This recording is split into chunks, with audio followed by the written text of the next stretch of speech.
Magandang araw sa inyong lahat at welcome sa aking channel.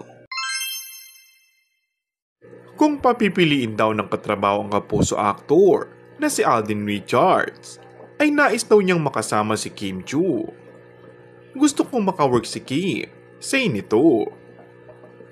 Nang tanungin si Alden sa media kung sino ang gusto niyang makawork, medyo matagal pa bago makasagot ng aktor. Nagiyawan ang mga tao sa conference room at may sumigaw ng Kim Chiu. Ngumiti si Alden at sinabing si Kim naman, why not? Gusto ko naman siyang katrabaho. Dagdag pa niya na isa si Kim sa mga gusto niya makasamang artista. Parang masaya siyang makatrabaho. Si Kim kasi nagkakilala na kami.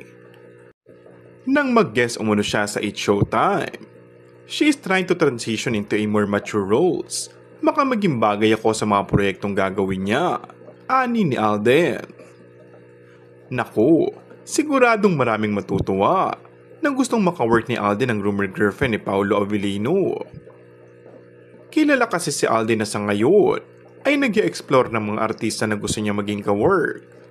Kabilang na mga kapamilya actress na sina Catherine Bernardo at Julia Montes. And that's all for our today's video. Kung bago ka lang sa aking channel ay mag-subscribe at pindutin na rin ang notification bell. Maraming salamat!